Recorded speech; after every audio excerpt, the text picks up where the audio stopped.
Yuk.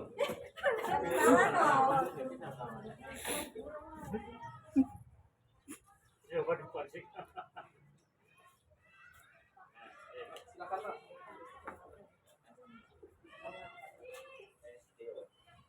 Itu jajan ya, jajannya kan.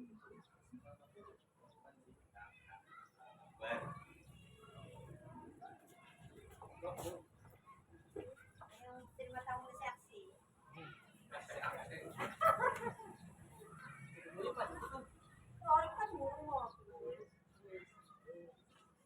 Berapa? Ceria. Ceria. Halo.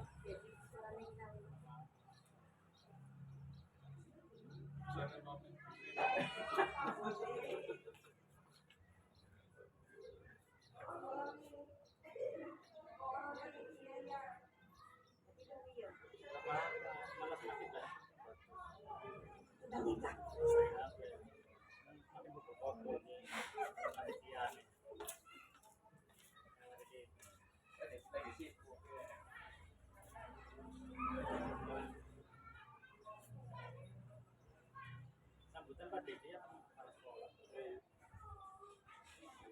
Halo.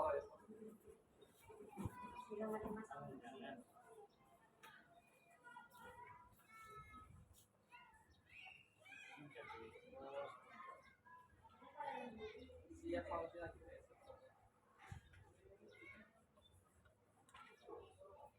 Terus tuh.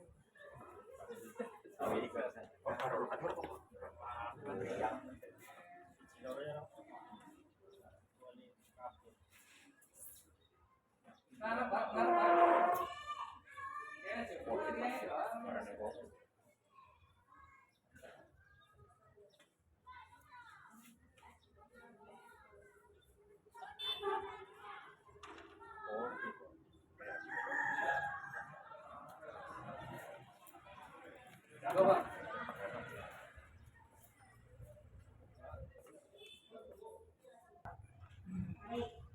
Bismillahirrahmanirrahim.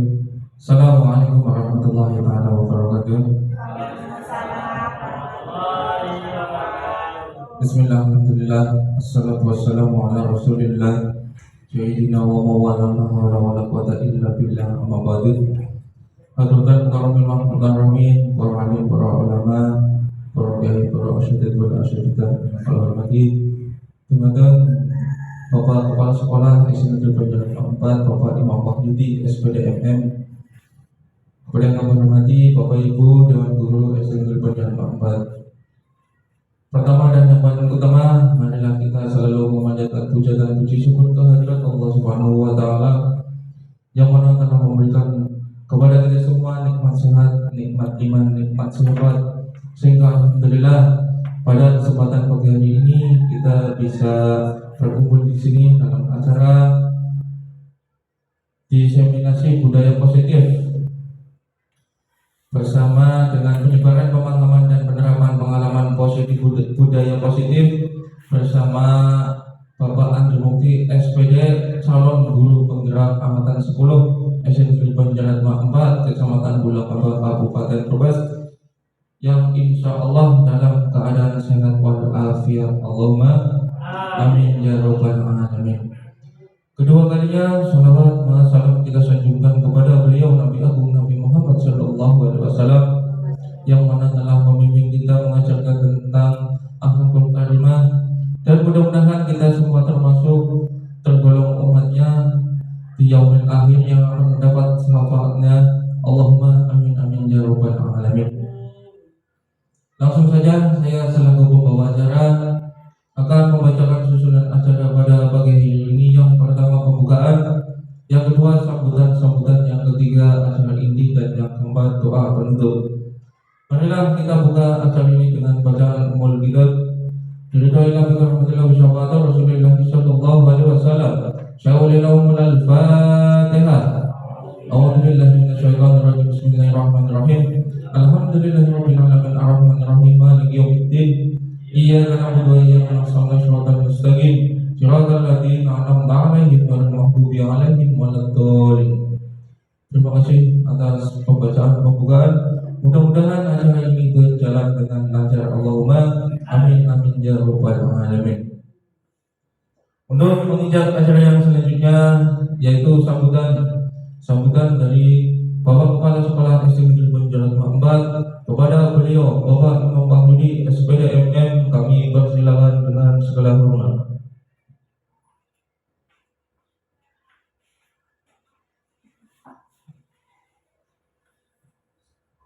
Assalamualaikum warahmatullahi wabarakatuh.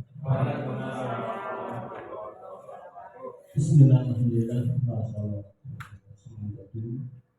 Yang terhormat Bapak Ibu Guru SD Negeri Banjar 4. Pertama-tama marilah kita mengucapkan puji syukur kepada Allah yang insya Allah akan memberikan beberapa kenikmatan yang pada hari ini kita nikmati bersama. Salah satu nikmatnya nikmat iman atau nikmat sehat, pertama lagi adalah nikmat sifat. Bapak Ibu yang saya hormati, selawat serta salam marilah kita selalu betulkan junjungan Nabi besar Muhammad SAW yang ditunggu dan diharapkan syafaatnya di hari ini. Bapak Ibu yang saya hormati, pada pagi hari ini ada calon guru penggerak dari SDN 04 yang bernama Pak Andri di SPD. Ada beberapa hal yang perlu saya sampaikan, kita tolong diperjuangkan. Satu adalah agar pelaksanaan CGP lancar dan akan membawa hal-hal yang positif, terutama perubahan dalam pembelajaran. Perlu kita ketahui bersama bahwa yang namanya ASN, P3K ataupun PNS, nanti ada lagi guru kontrak daerah. Saya tahu yang pertama adalah loyalitas, dan yang ketiga itu menggeluti bidang yang dipilihkan. Contohnya pada guru, terutama nanti ada selain PJDP itu ada PPG.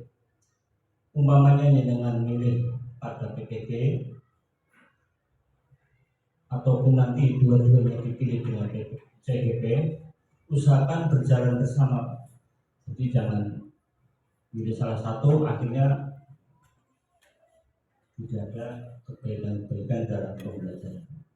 Bapak Ibu yang saya hormati, tambahan dari saya yang dinamakan CGP menurut saya pribadi dan mudah-mudahan sesuai undang-undang pendidikan itu adalah perubahan. Yang dimaksud perubahan itu satu adalah keberangkatan dan kedisiplinan, terutama pada anak didik, Pak. Logikanya kalau mamanya anak berangkat jam 7, gurunya belum jam 7. Apalagi kalau sudah lulus, ini sudah banyak CGP, ada calon CGP, itu tolong dengan perubahan-perubahan itu, insya Allah kurikulum yang dibanggakan yaitu kurikulum merdeka bangsa Indonesia akan terlaksana. Kalau tidak ada gerakan yang seperti itu, maka kembali lagi pada kurikulum yang lalu, Pak. Ya, kurikulum adalah niatnya perubahan.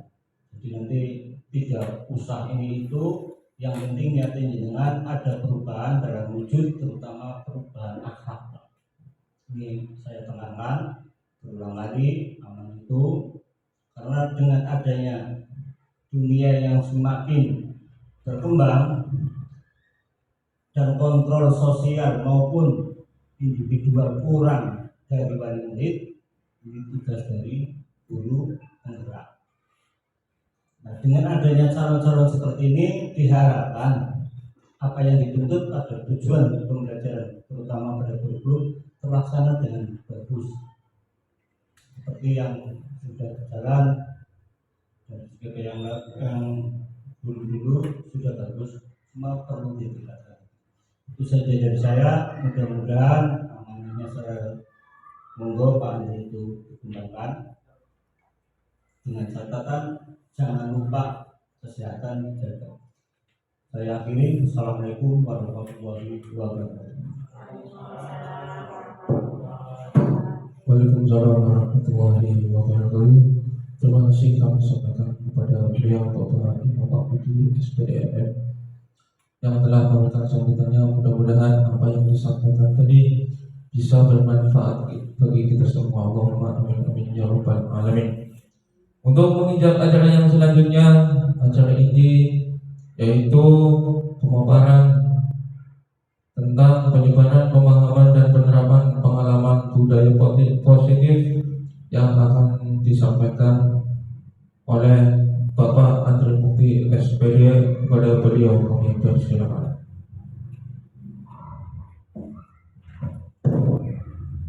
Bismillahirrahmanirrahim. Assalamualaikum warahmatullahi wabarakatuh. Terima kasih banyak Bapak pengatur acara pada hari ini, Bapak Mas Budi SPDI. Terima kasih banyak pada bapak-bapak, ibu-ibu peserta diseminasi penerapan budaya positif yang mudah-mudahan bisa bermanfaat untuk kita semua. Amin ya robbal alamin. Masih semangat Bapak Ibu? Nah, biarlah kita tambah semangat, kita akan melaksanakan ice breaking dulu nih Bapak Ibu. Ice breaking, tapi enaknya depan apa di situ saja ya. Nah, duduk situ dulu ya, nggak apa-apa.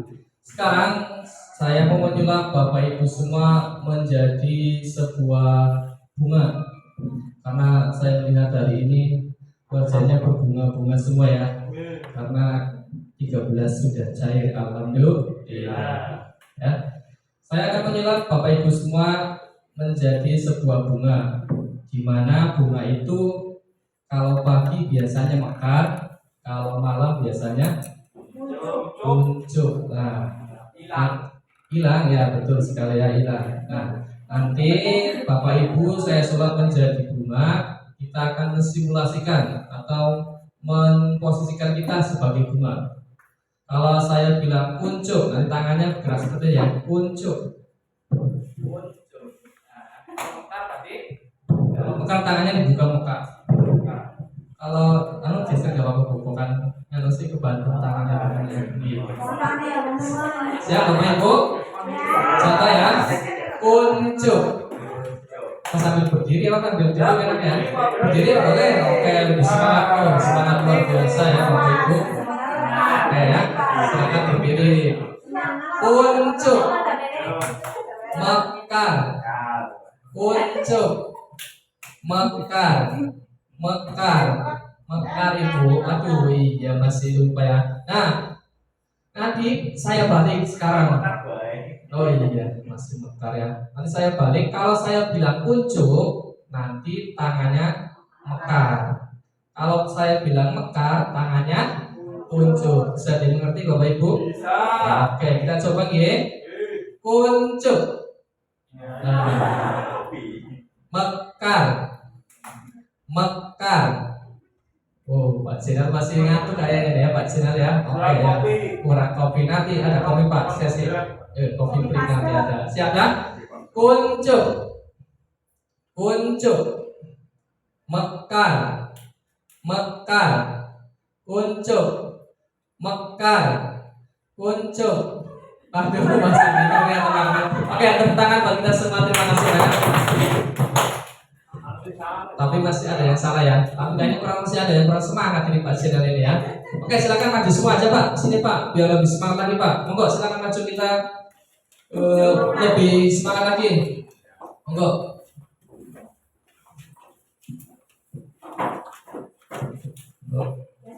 Oke. Ibu, apa namanya Bu? Sini Pak, palang sini naik aja Pak. Jangan dibawa Pak. Ya. Nah, kita akan bermain. Sini pepet aja Pak. Bu. Sini pepet aja. Sini Pak, pepet lagi Pak. Sini Pak, pepet lagi Pak. kena ini sih ya, cahaya ini. Jadi, ya. Nanti kita akan bermain, bukan beda lagi. Nanti akan bermain tembak nama. Apa itu tembak nama? Nanti siapapun yang saya tembak, nanti dia nondok, jongkok ya, satu, dua. Nah, nanti yang ini, yang depannya menyebutkan namanya. Misalkan Bu Julian Apunten menyebutkan nama Pak Katiman. Nah, Pak Katiman menyebutkan nama Bu Julian. Nanti yang siapa paling cepat berarti dia yang menang. Yang kalah, yang lebihan nanti dia keluar. Jelas ya? Nanti kita coba dulu, silakan. Silakan Pak lagi Pak Dede. Bisa nih Bapak Ibu, coba ya. Sekarang saya tembak. Deal.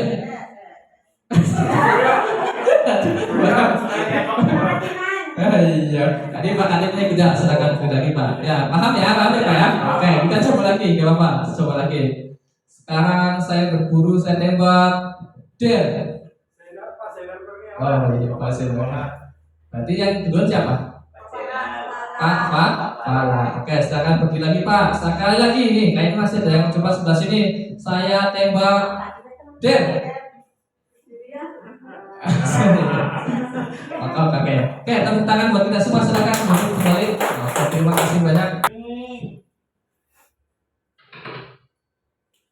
Perkenalkan, nama saya Andri Mukti dari SD Negeri Banjarnegara 4. Saya calon guru penggerak angkatan 10 Kabupaten Brebes. Materi yang akan saya bawakan pada hari ini ada 6 bab, yaitu pertama ada disiplin positif dan nilai-nilai kebajikan universal. Yang kedua, teori motivasi, hukuman dan penghargaan. Yang ketiga, keyakinan kelas. Dan yang keempat adalah kebutuhan dasar manusia dan dunia berkualitas. Yang kelima yaitu restitusi atau 5 posisi kontrol. Dan yang terakhir adalah segitiga restitusi. Filosofis pendidikan Ki Jatiwantoro menyebutkan bahwa pendidikan memberikan tuntunan terhadap segala kekuatan kodrat yang dimiliki oleh anak agar ia mampu mencapai keselamatan dan kebahagiaan yang setinggi-tingginya, baik sebagai seorang manusia maupun sebagai anggota masyarakat. Pendidikan adalah tempat persemaian benih-benih kebudayaan dalam masyarakat dan merupakan kunci utama untuk menciptakan manusia yang beradab.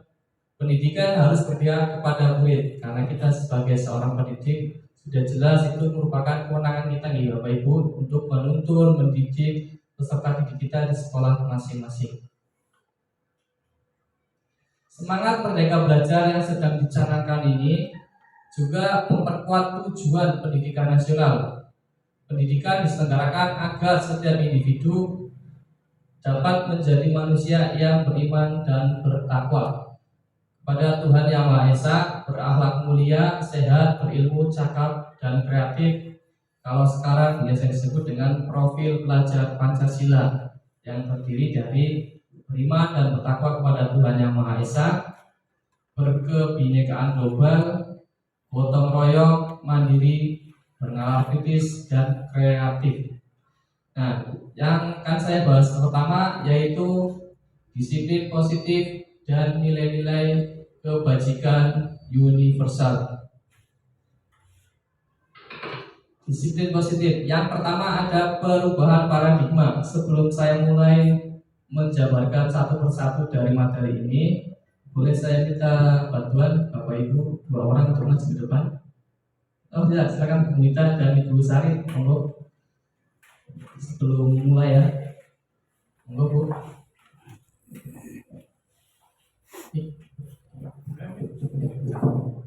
Sini Bu, tolong ya Bu. Saya punya sesuatu barang yang sangat berharga. Akan saya titipkan sama panjenengan, siapa ya?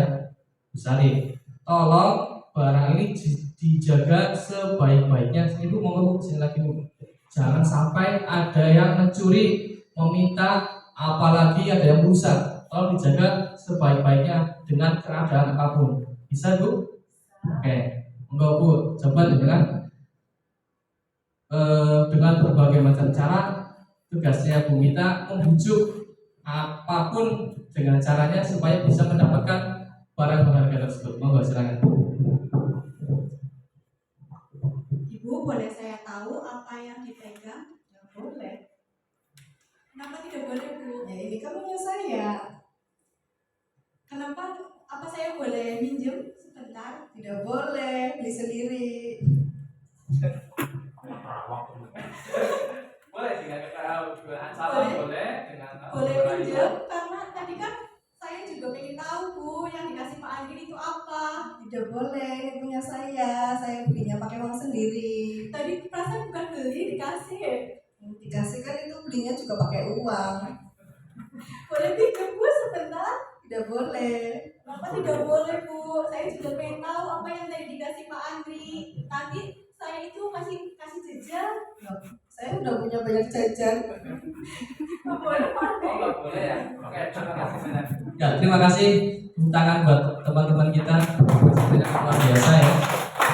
Nah, dari ilustrasi tadi kita bisa mengetahui ya perubahan paradigma. Menurut Dr. William Glasser meluruskan beberapa miskonsepsi atau beberapa hal yang salah tentang kontrol, yaitu yang pertama, ilusi guru mengontrol murid. Kalau dulu orang murid itu nurutnya sama Pak Guru, ternyata salah. Tidak.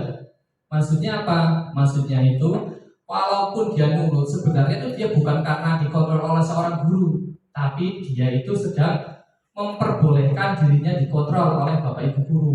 Bukan berarti karena guru kita nurut, tidak seperti itu ya. Pada dasarnya kita tidak dapat memaksa murid. Seperti tadi ya, contoh tadi Bu Sari memegang sesuatu barang yang sangat berharga dirayu oleh Bu Mita dengan berbagai macam cara rayuan, termasuk tadi mau dikasih jajan ya Bu ya, tapi tetap saja tidak bisa.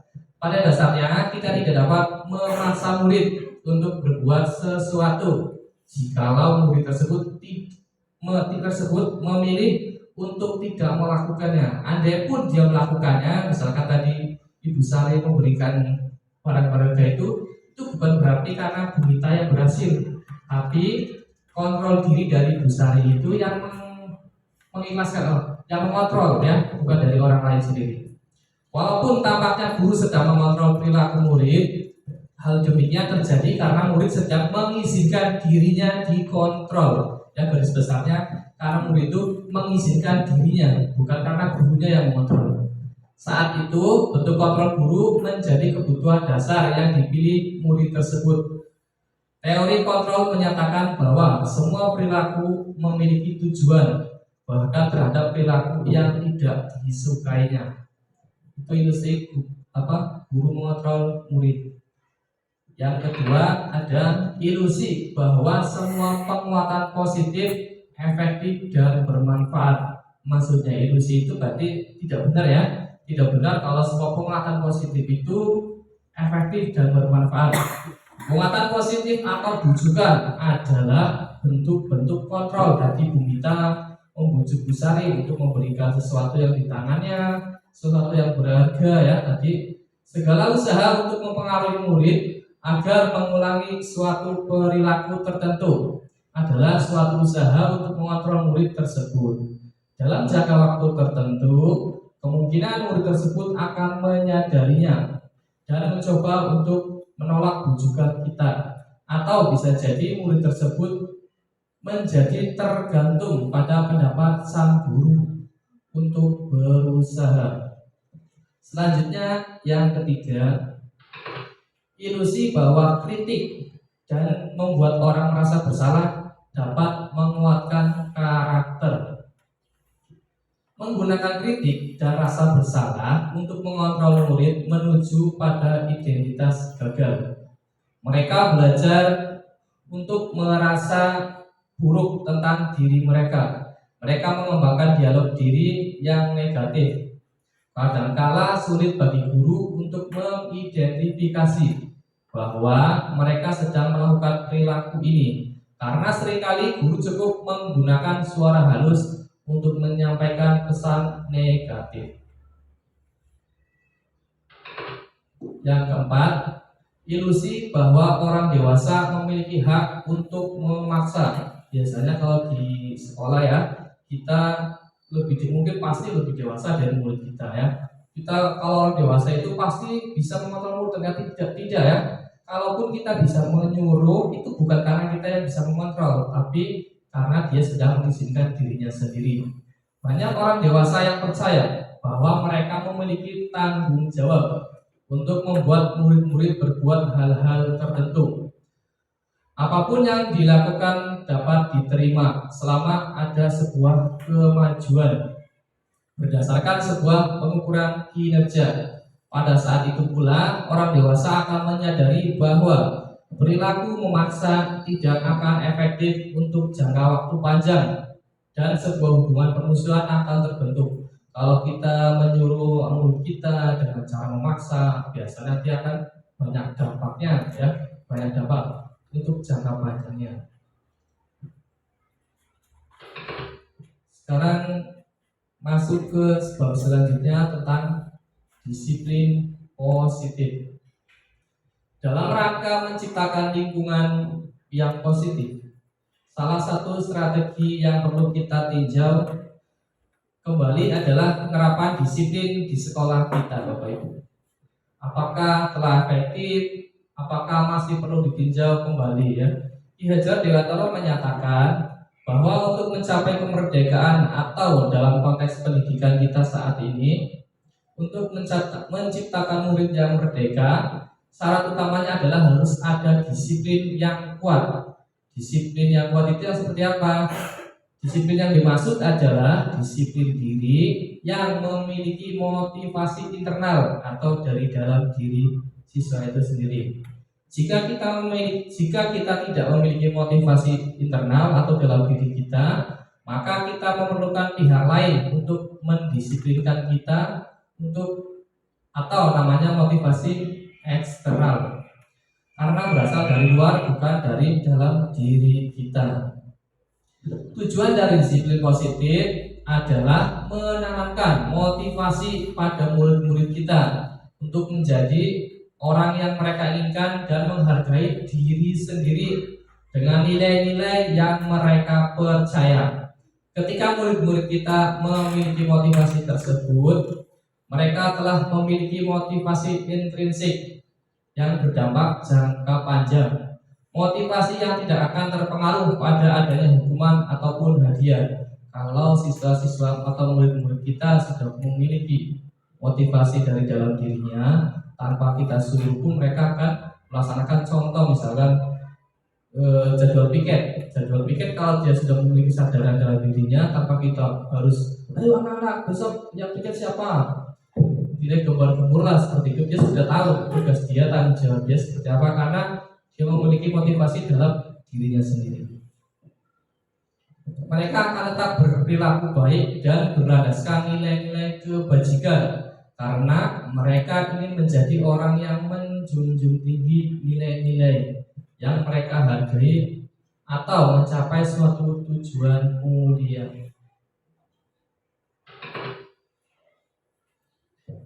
Yang selanjutnya yaitu nilai-nilai kebajikan universal. Nilai-nilai kebajikan universal adalah prinsip-prinsip moral yang dianggap sebagai panduan perilaku yang baik dan benar oleh banyak budaya dan agama di seluruh dunia. Meskipun daftar nilai-nilai kebajikan universal dapat bervariasi, ada beberapa nilai yang sering diakui sebagai universal, termasuk yang pertama itu adalah kejujuran. Ini tuh sebenarnya dari ke-9 ini bukan cuma hanya 9 ya. Nilai kebajikan itu ada banyak sekali ya yang disepakati di suatu daerah, dan itu pun berbeda-beda Bapak Ibu. Mungkin di negara kita lebih menjunjung tinggi adab, sopan santun ya, berpakaiannya seperti apa, beda lagi dengan negara di misalkan daerah barat, daerah timur, beda-beda. Yang biasanya umumnya sebagai kebajikan atau kebijakan universal atau umum ada 9. Yang pertama adalah kejujuran.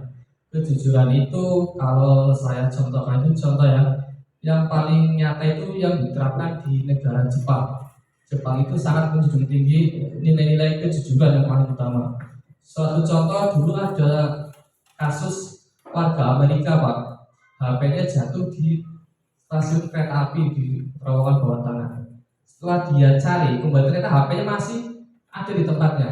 Walaupun kalau secara logika kan stasiun itu ramai nih Bapak Ibu, banyak yang melihat ada HP jatuh, tapi mereka tidak berani mengambil karena nilai kejujuran di sana sangat tinggi.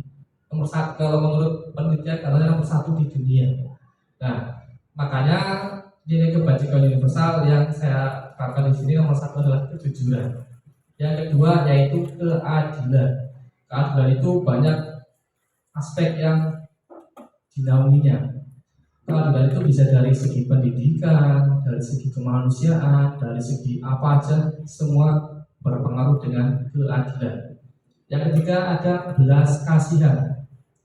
Belas kasihan itu apa? Belas kasihan itu rasa yang tidak bisa disalahkan. Jadi misalkan kita lagi jalan-jalan kemana, kita melihat ada hewan atau ada teman, ada siapa misalkan lagi terluka. Belas kasihan itu biasanya muncul dari dalam dirinya dan tidak bisa kita paksa. Misalkan, Pak teman, jangan juga ikut belas kasihan sama itu, ada kucing misalkan terserempet oleh sepeda motor. Tidak, karena itu muncul dari dalam dirinya sendiri belas kasihan itu. Dan belas kasihan itu sifatnya itu benar-benar tidak bisa dipaksa. Namanya belas kasihan. Makanya ini dijadikan sebagai nilai kebajikan universal. Kayaknya ada punya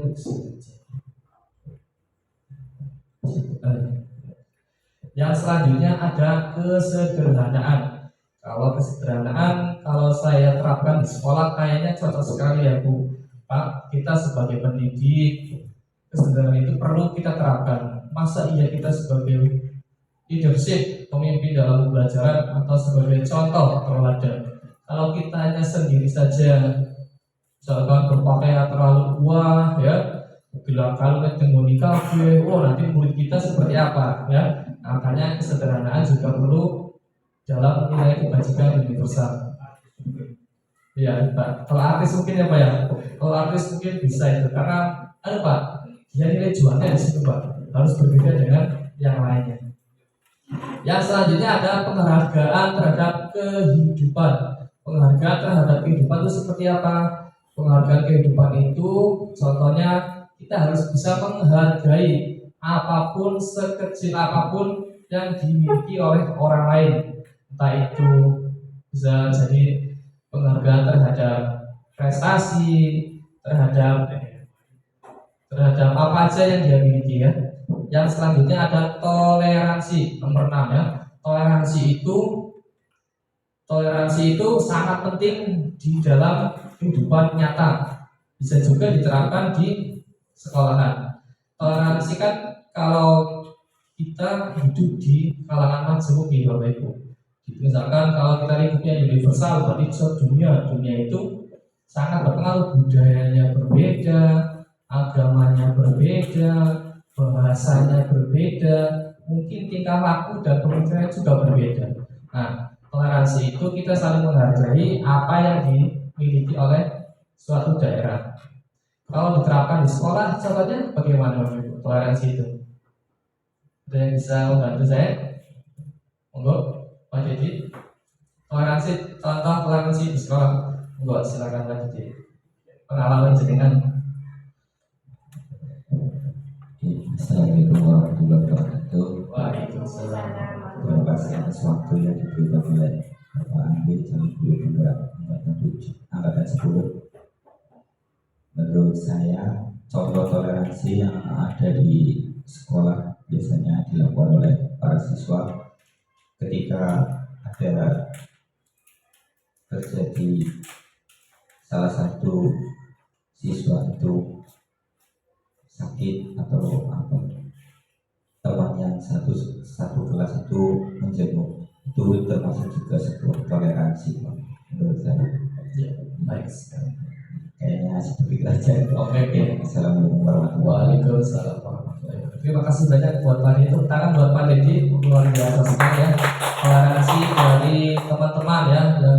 sedikit nanti kita menuju itu juga betul sekali bagian dari toleransi. Untuk yang selanjutnya yaitu kepedulian terhadap lingkungan. Tidak munafik, lingkungan itu adalah tempat tinggal kita dulu. Kalau kita di sekolah berarti itu lingkungan sekolah.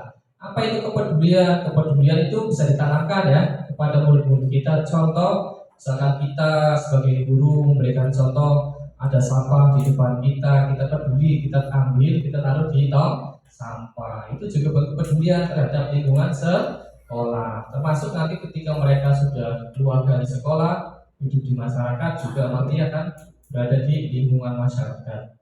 Yang kedelapan ada namanya kebijaksanaan. Kebijaksanaan ini biasanya timbul dari aturan. Adanya dua aturan yang berbeda. Contoh ya Bu ya, kemarin Bu Mita sudah punya pengalaman tentang kebijaksanaan. Contoh pas kemarin mengurus PIP juga ya Bu. PIP itu satu aturan bank sama sekolah itu berbeda. Di banknya A, di sekolahnya B, berbenturan. Akhirnya Bu Mita kemarin meminta kebijaksanaan dari pihak bank untuk sama-sama mencari solusi Ibu biar bisa saling menutup. Yang terakhir adalah kepedulian. Kepedulian juga sangat penting terhadap semua aspek, termasuk aspek di pendidikan. Yang selanjutnya ada teori motivasi, hukum, dan penghargaan. Menurut Dian Gosen dalam bukunya Restructuring School Discipline menyatakan ada 3 motivasi perilaku manusia. Berarti yang kita lakukan itu sebenarnya ada motivasi, ada tujuannya, ada yang ingin dicapai. Yang pertama yaitu untuk menghindari ketidaknyamanan atau hukuman. Ini adalah tingkat terendah dari motivasi perilaku manusia. Contoh di sekolah misalkan, di sekolah itu anak-anak berangkat sekolah bajunya dikeluarkan, tapi setelah sampai mendekati gerbang, bajunya lah, bajunya dimasukkan, nanti ada Pak Guru, saya dimarahin. Nah, itu adalah perilaku motivasi karena hukuman. Jadi dia hanya takut takut dihukum. Nanti saya disuruh keliling lapangan atau disuruh push up yang bentuknya hukuman dari Bapak Ibu guru misalkan ya. Biasanya orang yang motivasi ini perilakunya untuk menghindari hukuman atau ketidaknyamanan akan bertanya, apa yang akan terjadi apabila saya tidak melakukannya? Sebenarnya mereka sedang menghindari permasalahan yang mungkin muncul dan pengaruh pada mereka secara fisik, psikis maupun tidak terpenuhnya kebutuhan mereka. Bila mereka tidak melakukan tindakan tersebut, motivasi ini bersifat eksternal karena takut dengan hukuman saja. Yang kedua, untuk mendapatkan imbalan atau penghargaan dari orang lain. Motivasi ini satu tingkat di atas motivasi yang pertama. Di sini orang berperilaku untuk mendapatkan imbalan atau penghargaan dari orang lain. Orang dengan motivasi ini akan bertanya, apa yang akan saya dapatkan apabila saya melakukannya? Berarti dia akan melaksanakan suatu kebaikan atau apapun hanya untuk mendapatkan penghargaan. Penghargaan itu bisa berupa sanjungan, barang, ataupun yang lainnya. Mereka melakukan sebuah tindakan untuk mendapatkan pujian dari orang lain yang menurut mereka penting dan mereka letakkan dalam dunia berkualitas mereka. Mereka juga melakukan sesuatu untuk mendapatkan hadiah, pengakuan atau imbalan. Motivasi ini juga bersifat eksternal atau dari luar. Yang ketiga, untuk menjadi orang yang mereka inginkan dan menghargai diri sendiri dengan nilai-nilai yang mereka percaya. Berarti ini motivasi yang ketiga maksudnya ya. Motivasi untuk menjadi orang yang mereka inginkan dan menghargai dirinya sendiri dengan nilai-nilai yang mereka percayai. Orang dengan motivasi ini akan bertanya, akan menjadi orang yang seperti apa apabila saya melakukannya. Mereka melakukan sesuatu karena nilai-nilai yang mereka yakini dan hargai, dan mereka melakukannya karena mereka ingin menjadi orang-orang yang melakukan nilai-nilai yang mereka yakin tersebut. Ini adalah motivasi yang akan membuat seseorang memiliki disiplin positif karena motivasi berperilakunya bersifat internal bukan eksternal. Tadi yang pertama, motivasinya pertama tadi apa ya Bapak Ibu? Karena takut mendapat hukuman. Motivasi yang kedua tadi untuk mendapatkan ujian atau hadiah. Nah, sekarang motivasi yang ketiga. Motivasi yang ketiga ini adalah motivasi yang paling bagus daripada dua lagi yang tadi, yang pertama dan kedua. Karena apa? Karena motivasi ini sudah masuk ke dalam internal dirinya sendiri ya, bukan dari luar lagi. Sekarang ke hukuman dan penghargaan. Ada sebuah kasus ya. Contoh, IPA kurang menguasai pelajaran matematika, sehingga pada saat pelajaran IPA banyak terdiam diri atau menggambar di buku pelajarannya. Yang lainnya mengerjakan, dia asik menggambar karena dia tidak kurang paham dengan matematika. Pak Seno menanyakan pertanyaan. IPA menjadi gugup dan tidak sengaja menjatuhkan tasnya dari kursi, serta tiba-tiba menjadi gagap pada saat berupaya mengambil tasnya. Pada saat itu Pak Seno membiarkan teman-temannya mentertawakan. Pas dia gugup, teman-temannya mentertawakan si IPA tadi. Nah, Pak Seno itu membiarkan teman-temannya mentertawakan. Pertanyaannya adalah, apakah Bapak Ibu setuju dengan tindakan Pak Seno tadi yang membiarkan teman-temannya mentertawakan IPA? Coba Pak Ruli menurut pendapatnya gimana Pak? Tadi Pak Seno itu membiarkan teman-temannya IPA itu mentertawakannya. Untuk gimana Pak? Untuk Pak Ruli Pak?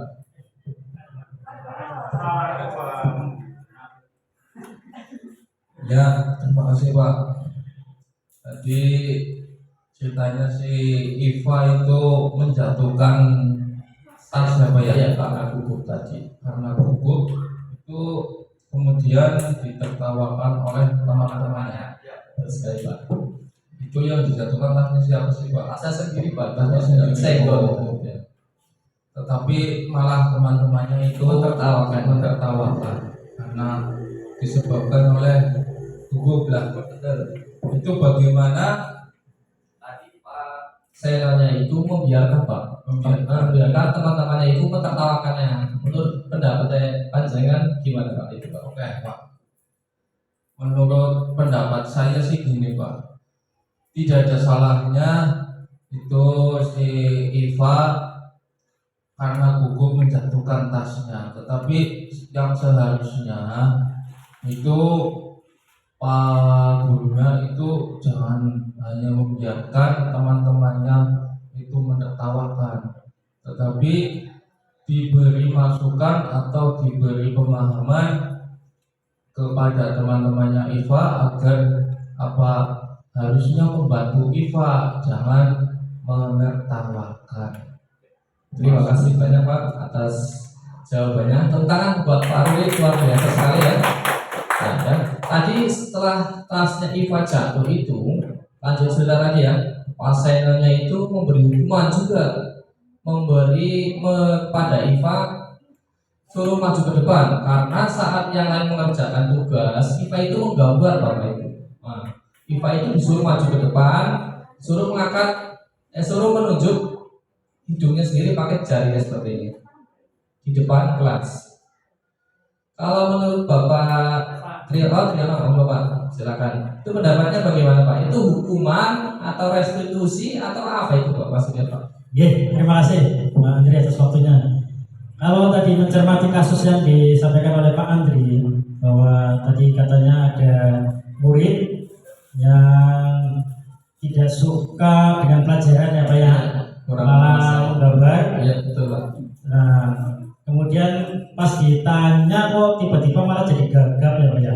Terus malah disuruh untuk ke depan dan diberi hukuman ya Pak ya. Iya. Hukuman apa itu namanya, megang hidung ya Pak ya, Iya. sampai diketawain oleh teman-temannya yang lain Pak ya. Kalau menurut saya itu tindakan yang dilakukan oleh Pak Seno itu ada dua kemungkinan Pak. Iya Pak. Itu yang pertama itu kemungkinan besar itu dia itu Pak Seno itu dengan, kan Pak Seno guru matematika ya Pak ya, itu tadinya mungkin sudah pernah mengadakan suatu kesepakatan Pak, kesepakatan di kelas, bisa jadi dia itu punya aturan sendiri bahwa anak-anak kalau ada pelajaran matematika itu tolong diperhatikan. Ya ternyata setelah diperhatikan kok ternyata itu yang namanya Eva malah selalu menggambar mungkin Pak itu. Jadi itu mungkin tindakan yang dilakukan oleh pasien itu berupa hukuman Pak, memberikan hukuman Pak. Jadi memberikan hukuman yang karena melanggar dari tata tertib atau kesepakatan yang disepakati bersama. Nah itu Pak. Itu yang kedua itu bisa jadi Pak, bisa jadi itu karena Pak Sene itu merasa jengkel Pak, marah karena setiap pelajarannya itu tidak diperhatikan oleh murid itu yang satu itu yang namanya Eva, sehingga yang pertama itu bisa jadi bentuknya hukuman, yang kedua bisa jadi bentuknya konsekuensi Pak, karena konsekuensi itu kan mungkin karena sudah disepakati tapi anak itu melanggar seperti itu. Jadi ada dua Pak itu, jadi tindakan yang dilakukan oleh pasien menurut saya itu ada betulnya dan juga ada yang tidak betulnya juga, tergantung dari hasil realitasnya di sana Pak. Oke, sekian Pak, terima kasih. Terima kasih. Tangan buat Pak Triyono. Nah, ya.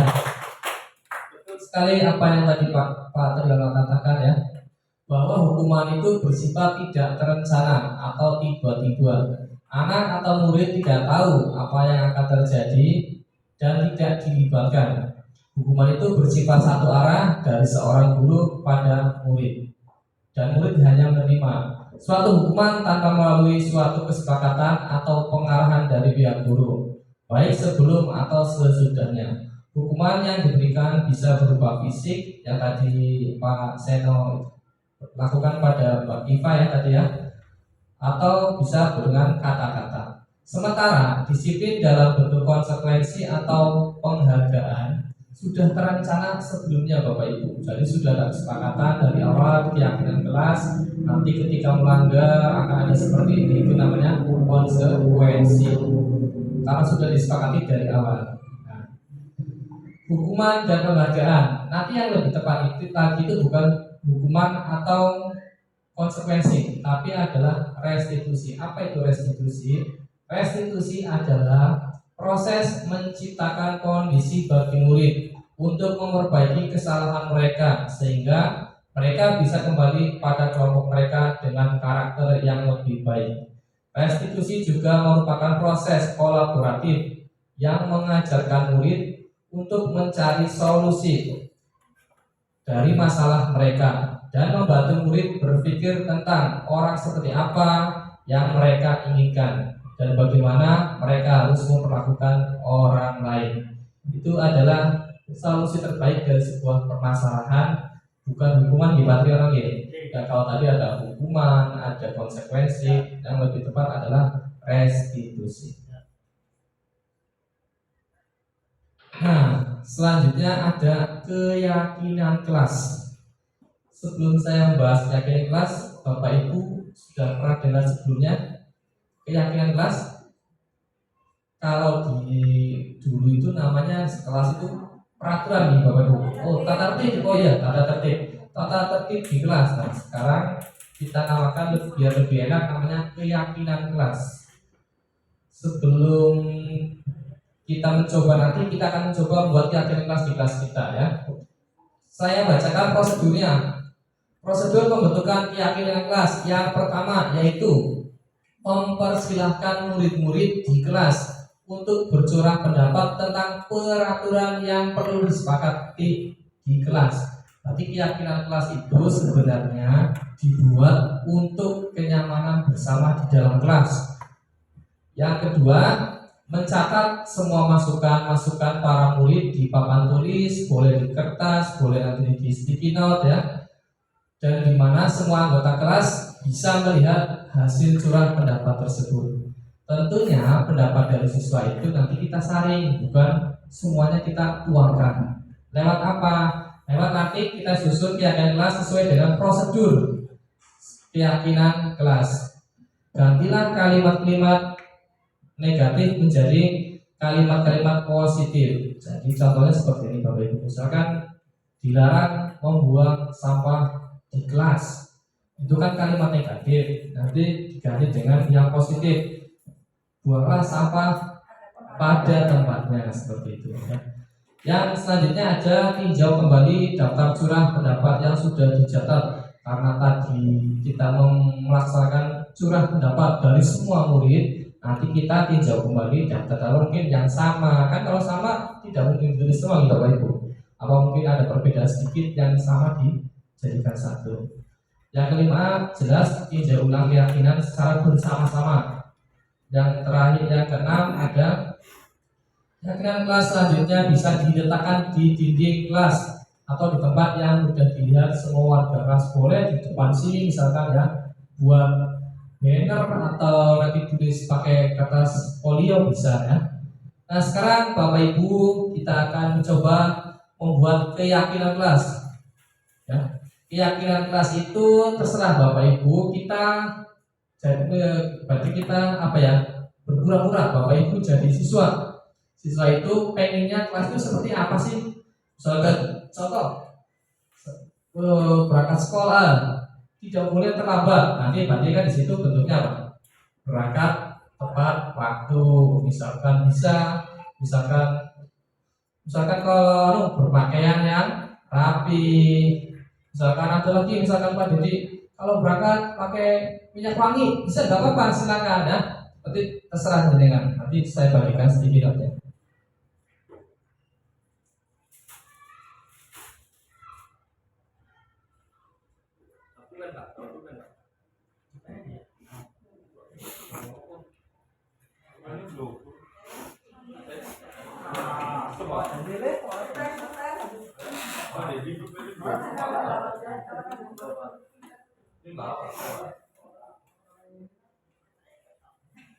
Boleh silakan, boleh 1, 2, 3 silakan. Yakin kelas yang ingin dengan tulis.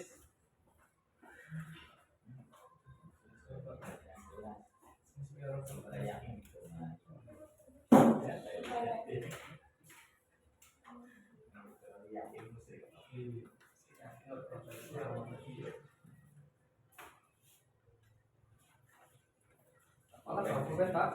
Enggak.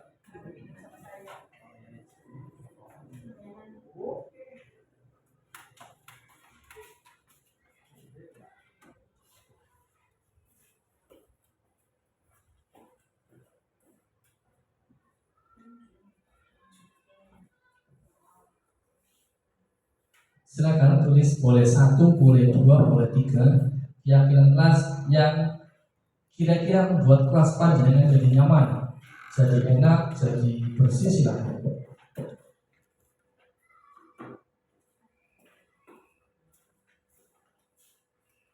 Wah, ini masukan. Yang lainnya. Iya, iya Pak.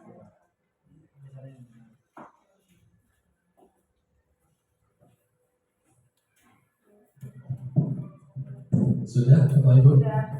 Kalau sudah, silakan tempel di sini. Boleh di mana saja, sini aja lah. Silakan tempel di sini kan sudah. Boleh 1, boleh 2, keyakinan kelas. Luar biasa. Saya berikan kalian bisa melakukannya.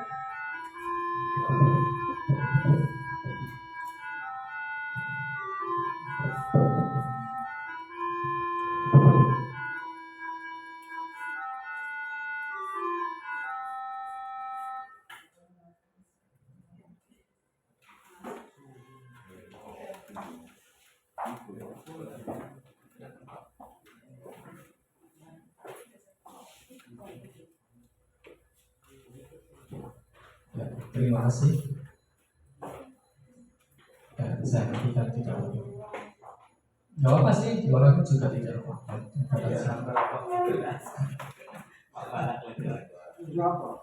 Khusus papalan juga nanti ya.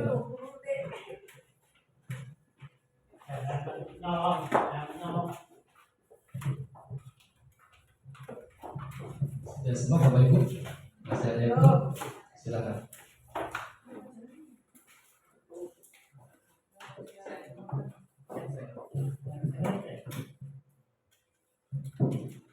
Sudah semua Bapak Ibu? Oh, kurang satu dulu. Kayaknya Pak Fala semangat banget ini ya. Bikin yakin kelas. Oh, tidak apa-apa, bagus ya. Yakin kelas semakin banyak semakin bagus. Untuk menambah kenyamanan di dalam kelasnya.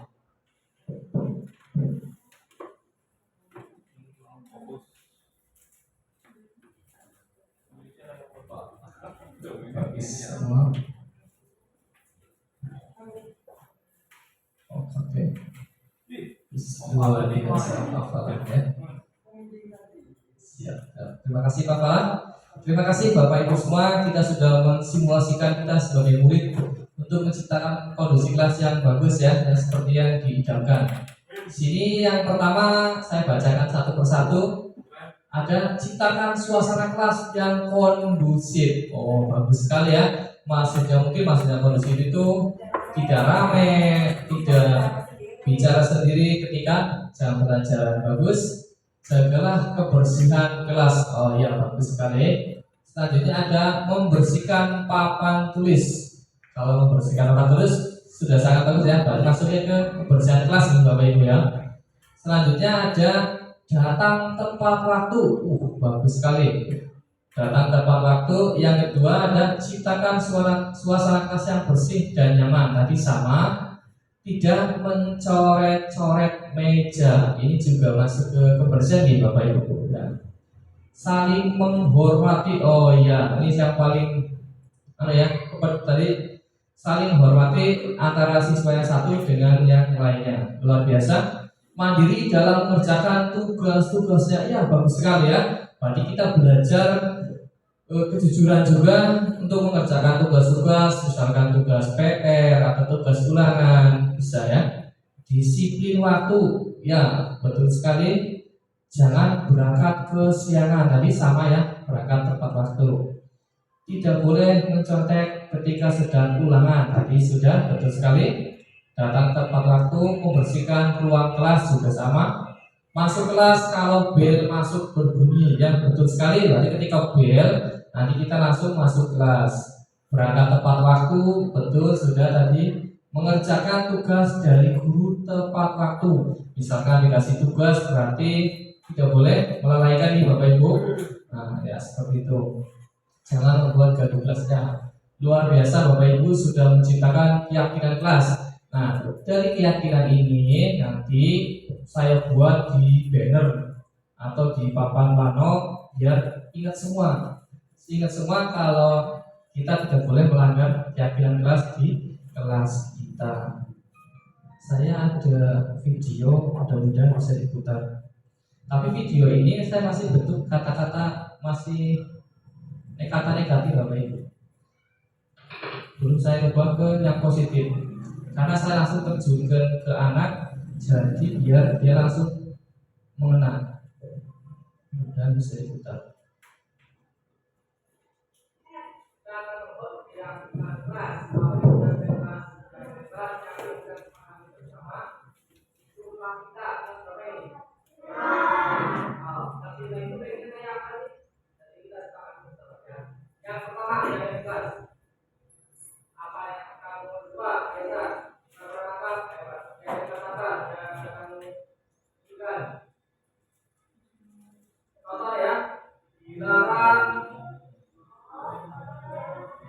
Ini masih bentuk kalimat negatif ya Bapak Ibu, karena anak masih belum paham menjelaskan tentang kalimat positif.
Oke, Bapak Ibu, ini adalah contoh pembuatan piagam kelas di kelas saya, kelas 5.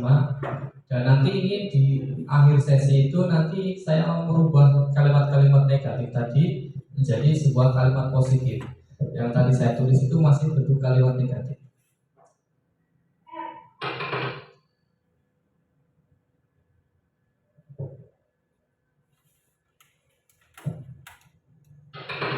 Yang selanjutnya yaitu kebutuhan dasar manusia. Menurut Dr. William Glasser, kebutuhan dasar manusia itu ada 5, yaitu yang pertama kebutuhan untuk bertahan hidup atau survival. Yang kedua yaitu cinta dan kasih sayang atau love and belonging. Yang ketiga ada kebebasan atau freedom. Dan yang keempat adalah kesenangan atau fun. Yang terakhir adalah kekuasaan atau power. Yang pertama yaitu kebutuhan untuk bertahan hidup atau survival. Merupakan kebutuhan yang bersifat fisiologis untuk bertahan hidup. Misalnya kesehatan, rumah, makanan, ini adalah salah satu contoh kebutuhan dasar yang ada pada manusia. Yang kedua yaitu kasih sayang dan rasa diterima. Kebutuhan ini termasuk kebutuhan psikologis yang meliputi kebutuhan akan hubungan dan koneksi sosial, kebutuhan untuk memberi dan menerima kasih sayang, kebutuhan untuk merasa menjadi bagian suatu kelompok, dan kebutuhan untuk tetap terhubung dengan orang lain. Yang ketiga ada kebebasan. Kebutuhan yang ketiga yaitu kebutuhan untuk bebas adalah kebutuhan akan kemandirian, otonomi, memiliki pilihan, dan mampu mengendalikan arah hidup seseorang. Yang keempat yaitu kesenangan atau fun. Kebutuhan yang keempat ini adalah kebutuhan untuk mencari kesenangan. Seperti layaknya anak kecil ya, anak sekolah itu kesenangan adalah misalkan bermain. Makanya tidak heran kalau di kelas bawah itu kita galakkan belajar sambil bermain. Dan yang terakhir yaitu penguasaan atau power. Kebutuhan ini berhubungan dengan kekuatan untuk mencapai sesuatu, menjadi kompeten, menjadi terampil, diakui atas prestasi dan keterampilan kita, didengarkan dan memiliki rasa harga diri. Lalu bagaimana peran kita sebagai guru? Konsep 5 kebutuhan dasar manusia tidak hanya berlaku bagi anak-anak atau murid-murid kita saja Bapak Ibu, tapi namun juga bagi manusia dewasa seperti kita. Dalam setting sekolah adalah para tenaga pendidik dan kependidikan. Coba Bapak Ibu lihat di sekolah kita. Dapatkah Bapak Ibu memprediksi kira-kira guru mana yang memiliki kebutuhan dasar yang tinggi akan penguasaan, kebebasan, kesenangan, atau kasih sayang?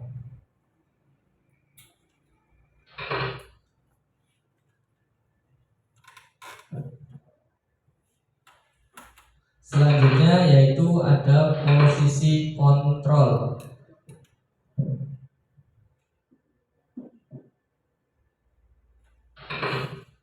Posisi kontrol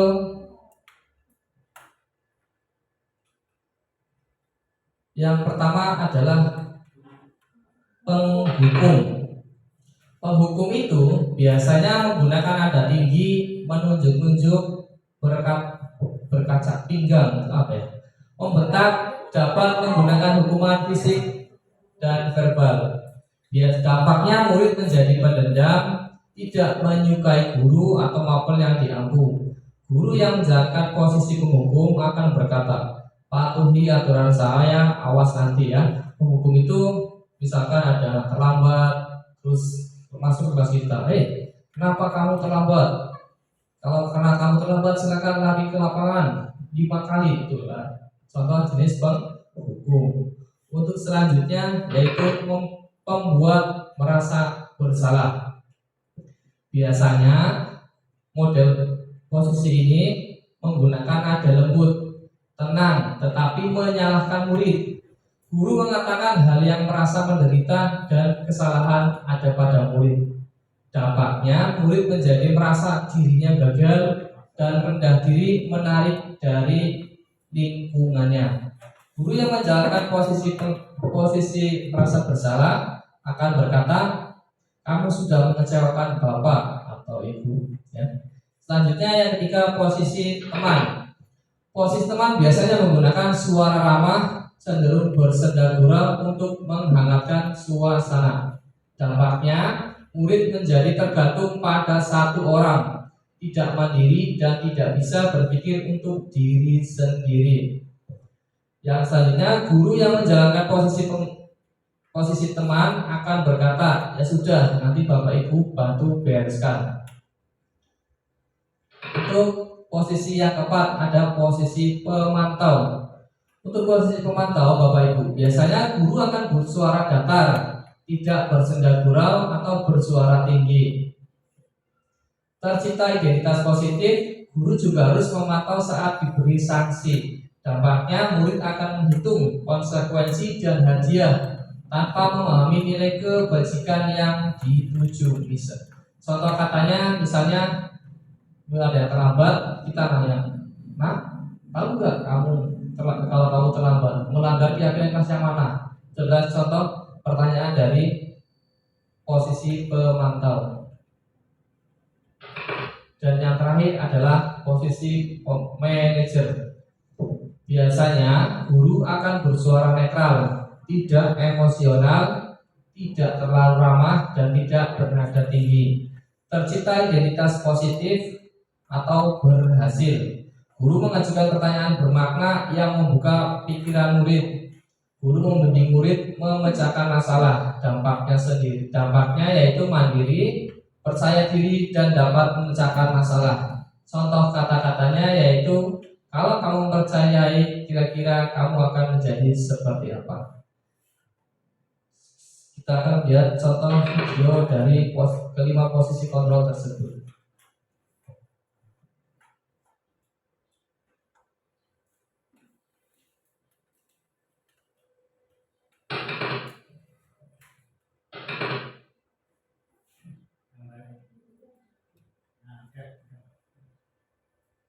Nah, Bapak Ibu, ini adalah video contoh dari kelima posisi kontrol yang tadi saya jelaskan.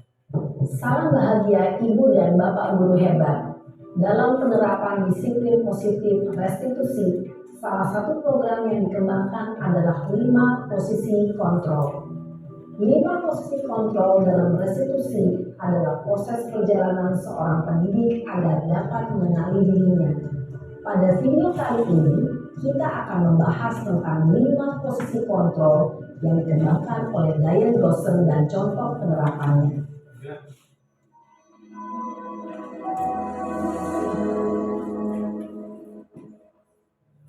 Lima posisi kontrol itu adalah 1. Posisi penghukum, 2. Posisi pembuat merasa bersalah, 3.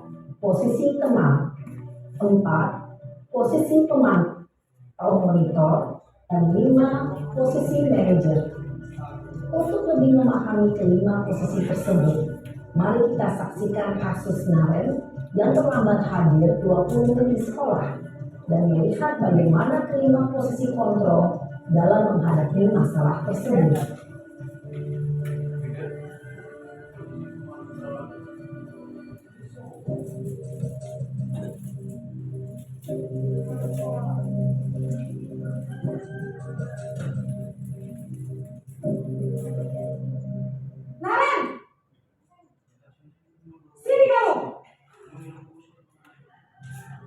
Selamat pagi, Bu. Selalu terlambat. Kamu deh, pasti terlambat. Maaf, Bu. Saya Apa? Apa coba? Alasan kamu apa lagi? Kapan sih kamu tidak terlambat? Malas sekali ya kamu jadi anak. saya Dasar pemalas. Gak kapok-kapok sih kamu. Sudah berapa kali terlambat? Sana, kamu keliling lapangan basket 2 kali. kenapa saya harus ke lapangan basket, Bu? Kenapa? Kamu melawan ibu. Berani-beraninya jawab. Sudah terlambat, masih berani jawab pula. Sekarang, keliling lapangan basket 5 kali sekalian. Biar kapok. Cepat. Pergi sana ke lapangan basket. Posisi penghukum biasanya berbicara dengan nada tinggi, menghardik, menunjuk-nunjuk, menyakiti, dan menyindir. Hukuman bisa berupa fisik maupun psikis. Ibu dan bapak guru hebat. Dampak yang terjadi pada murid ketika guru berada pada posisi penghukum adalah murid cenderung akan memberontak, bahkan menyimpan dendam.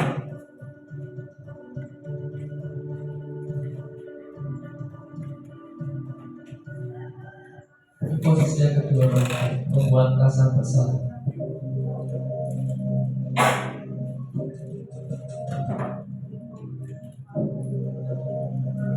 Naren,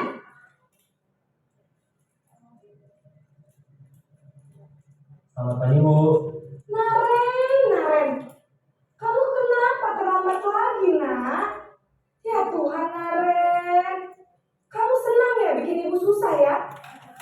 Kalau kamu terlambat lagi, nanti ibu yang ditegur bapak kepala sekolah, nak. Disangka ibu tidak bisa membina kamu. Duh, gimana ini? Maaf, Bu. Duh, Gusti Naren. Kamu suka ya kalau ibu ditegur bapak kepala sekolah? Terus, sekarang ibu harus tulis apa ini di buku absen? Ini kamu sudah sering terlambat loh. Ibu harus apa coba? Maaf, Bu. Maaf sekali. Ya sudah, lain kali jangan bikin ibu susah lagi ya nak ya. Ibu tidak akan kuat lagi kalau kamu gini terus. Bisa jantungan kalau ibu ditegur bapak kepala sekolah. Sana cepat, kelas. Maaf ya, Bu. Maaf sekali. Posisi membuat rasa bersalah berbicara dengan nada tenang, cenderung lembut. Namun kata-kata yang diutarakan membuat murid merasa menjadi orang yang gagal, memandang buruk dirinya sendiri, merasa tidak berharga, dan tidak sanggup membahagiakan orang lain. Ketika guru mengambil posisi pembuat rasa bersalah, murid akan menganggap dirinya yang bersalah dan ia akan menyimpan emosi negatif tersebut di dalam dirinya.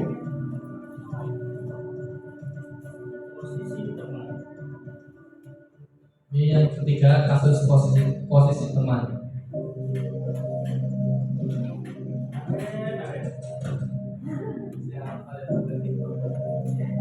Naren,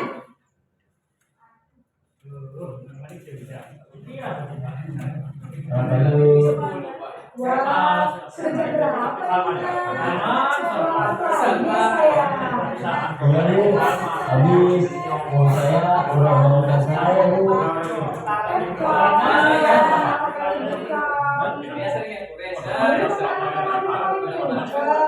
Kok terlambat sih? Iya, Bu. Saya memang baru tadi. Jadi biarpun saya lagi kencang, tetap makin ya, Bu. Nanti lain kali olahraga lebih kencang lagi ya, biar gak terlambat lagi. Bikin seneng ibu demi ibu, bisa kan? Bisa, Bu. Ya sudah, sana masuk kelas. Ibu beresin urusan absen kamu. Kamu ini ada-ada saja. Dalam posisi teman, guru berbicara dengan nada suara ramah, akrab, cenderung bersenda gurau untuk menjaga suasana tetap santai. Murid akan merasa senang, aman, dan akrab dengan guru. Identitas yang tercipta adalah identitas sukses atau berhasil. Namun, perlu diingat, karena ini masih dorongan eksternal, maka ada faktor ketergantungan dari murid kepada orang tertentu. Di sini, guru aksennya, sehingga di lain waktu, murid bisa berperilaku baik, namun hanya kepada orang-orang tertentu saja.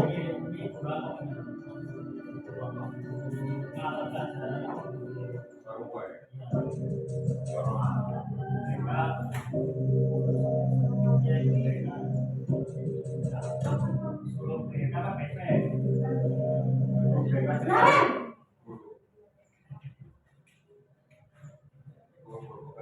Selamat pagi Bu.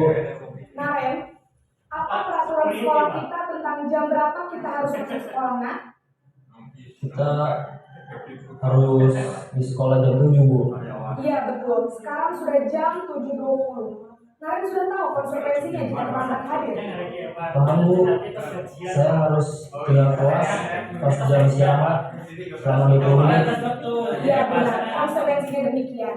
Jadi nanti jam 9.30 pas istirahat, kamu harus tinggal di kelas, kerjakan tugas tambahan untuk ketertinggalan kamu, ya. Baik Bu. Sisi pemantau mengandalkan pengan atau data untuk mengontrol murid. Guru mengarahkan murid berdasarkan peraturan dan konsekuensi. Seorang pemantau menunjukkan bahasa tubuh dan ekspresi wajah yang datar dan cenderung formal. Ini yang terakhir ya, ada posisi manajer. Ya dong, kita sorry gajian, mulai dari 13, terus mulai naik taman riang. Naren, Taman siswa. Ya Pak, apa mana kelas? Selamat pagi Bu. selamat pagi Naren. Ya, orang pintar-pintar ya. Maaf Bu, saya terlambat. Ya, sekolah masuknya jam 7, sekarang sudah jam 7.20. Ceria. Jadi sekarang bagaimana nih, Naren? Maaf Bu, saya lupa alarm saya semalam. Baiklah, menurut kamu, keyakinan sekolah yang mana yang perlu kamu tingkatkan? Menghargai diri sendiri dan orang lain mungkin ya Bu. Setuju. Jadi, apakah Naren meyakini prinsip saling menghormati tersebut? Iya Bu, saya meyakininya. Apakah Naren bersedia memperbaiki masalah keterlambatan ini? Bersedia Bu. Bagaimana kamu akan memperbaiki masalah keterlambatan ini? Saya akan coba untuk tidak lupa menyetel alarm saya Bu. Baik, kalau Naren mau minta alarm di rumah, ada orang yang kira-kira bisa bantu mengingatkan tidak? Ada Bu, kakak saya, Kak Emma. Ada lagi selain Kak Emma? Selain Kak Emma, ada ibu saya. Baik, jadi yang mengingatkan Naren adalah Kak Emma dan ibu kamu ya? Kira-kira akan mulai start alarm kapan nih Naren? Setelah pulang sekolah, akan segera saya lakukan. Baik, jadi Naren akan setel alarm untuk bangun besok pagi dan akan diingatkan oleh kakak dan ibunda Naren ya. Ada lagi yang mungkin perlu dilakukan Naren agar tidak terlambat bangun lagi. Tidak ada Bu. Baik Naren, terima kasih untuk kerjasama kamu. Sekarang kamu perlu kembali ke kelas untuk belajar. Baik Bu, terima kasih. Posisi manajer adalah posisi kontrol yang disarankan untuk membimbing murid memiliki sikap disiplin yang positif, yaitu murid yang mandiri, bertanggung jawab, dan dapat memecahkan masalah. Tujuan dari posisi ini adalah agar murid dapat berefleksi atas tindakannya. Guru akan dengan tulus memberikan pertanyaan-pertanyaan bermakna, sehingga membuat murid dapat belajar dari kesalahannya dan mencari sebuah solusi untuk menyelesaikannya. Ibu dan Bapak guru hebat, setelah mengamati adegan kelima posisi kontrol tadi, kira-kira posisi mana yang paling ideal? Posisi mana yang dapat menunjang motivasi intrinsik murid? Ya, tentu posisi manajer. Posisi ini memang posisi ideal yang ingin dituju setiap pendidik. Pada posisi inilah, guru dapat menerapkan disiplin positif yang berpihak pada murid, yang memerdekakan murid. Perjalanan seorang pendidik tentunya tidak mudah untuk sampai pada posisi seorang manajer. Namun, tujuan kita pasti, yaitu menciptakan murid-murid yang mandiri, merdeka, dan bertanggung jawab.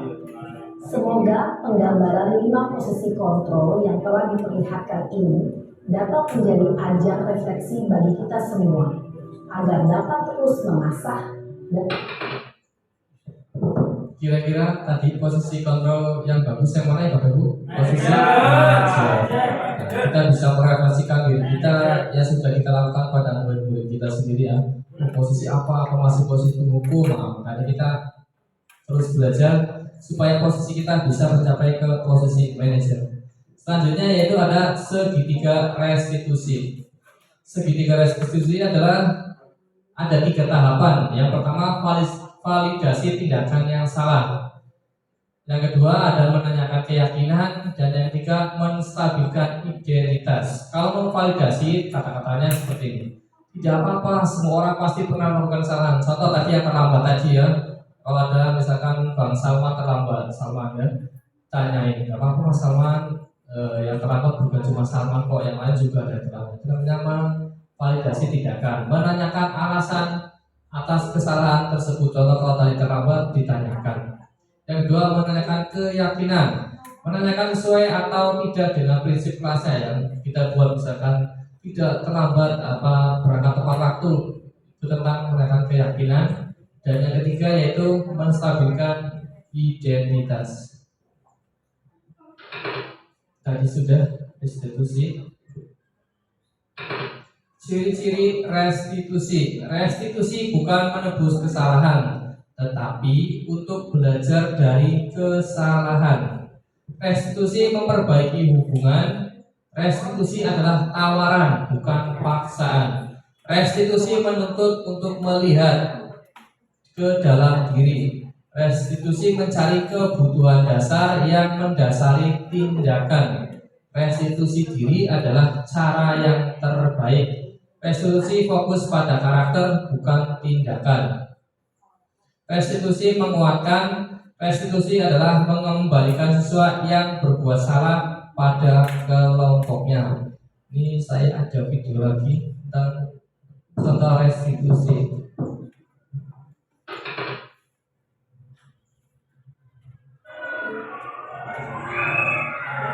Nanti disimak kira-kira kesalahan apa yang dilakukan.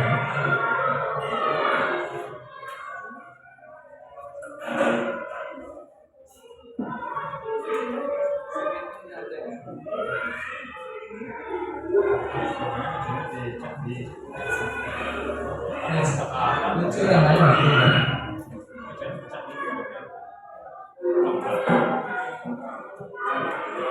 Kira-kira itu melanggar apa Bapak Ibu? Lagi ngapain itu?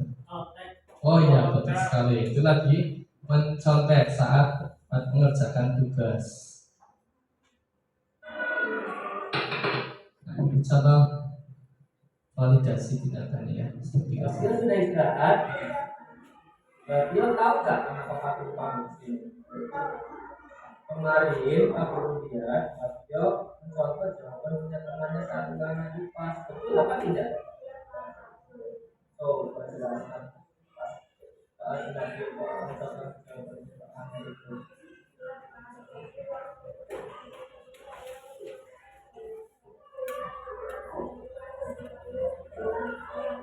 Oh begitu. Aku dulu pernah waktu sekolah nyontek lebih untuk satunya kayak mencontek. Tapi Mbak Pio sudah bagus karena Mbak Pio sudah begitu sama guru. Kalau boleh tahu kenapa Mbak Pio mencontek?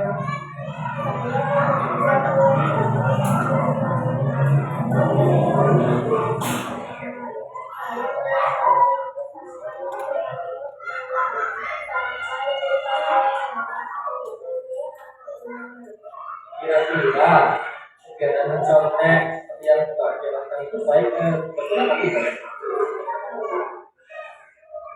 Yang Mbak Pio melanggar etika enggak ya kita? dan di atasnya.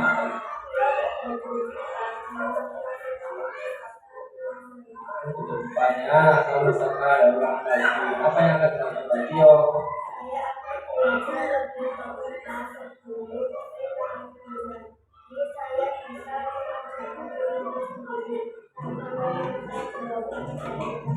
Bagus sekali. Aku sangat bangga sama Bapak. Karena Bapak mengatakan perubahan. Benar, jadi sukses selalu, semangat.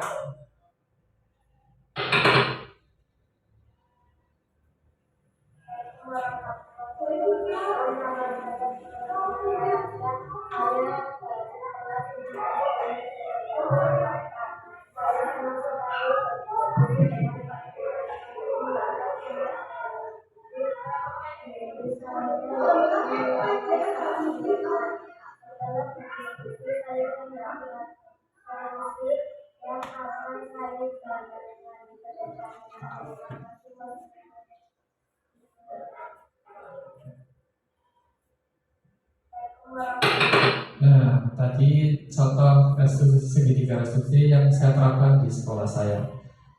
Terima kasih Bapak Ibu guru hebat peserta diseminasi budaya positif.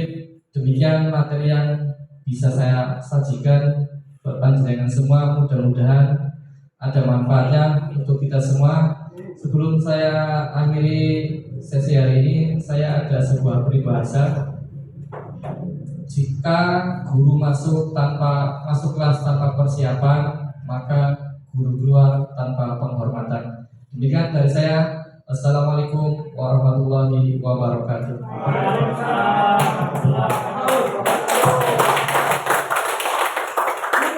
Terima kasih kami sampaikan kepada Bapak Andri SPD yang telah memaparkan tentang budaya positif,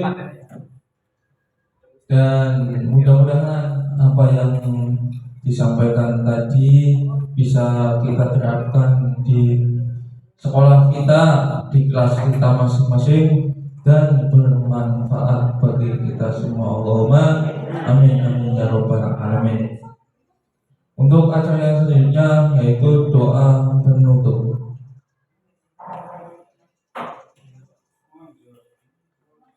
Marilah kita berdoa bersama-sama. Mudah-mudahan acara pada pagi hari ini bisa bermanfaat bagi kita. Ridhoilah bikaromatillah bisyafaati Rasulillah sallallahu alaihi wasallam. Syaurillahu al-Fatihah. Alhamdulillah bisyafaati Rasulillah. Kemudian ia na'budu wa iyyaka nasta'in. Alhamdulillah bismillahirrahmanirrahim. Allahumma shalli ala habibina wa sallallahu wa maulana Muhammad wa sallallahu alaihi sahabat Rasulillah ajma'in. Amin amin ya rabbal alamin. Hamdan syukuran hamdan ni'man huwa yu'til majidah. Ya rabbana ya rabbal alamin wa ya fadli jalalika wa sultanik. Allahumma ghfir wal muslimina wal muslimat wal mu'minina wal mu'minat al ahya'i minhum wal amwat. Innaka sami'un qaribun mujibud da'wat wa yaqdil hajat wa yaqdil hajat wa yaqdil hajat. Allahumma shalli ala sayyidina wa maulana Muhammad wa ala ali sayyidina Muhammad. Allahumma taqabbal minna salatana wa syukrana ya Allah ya Rahman ya Rahim.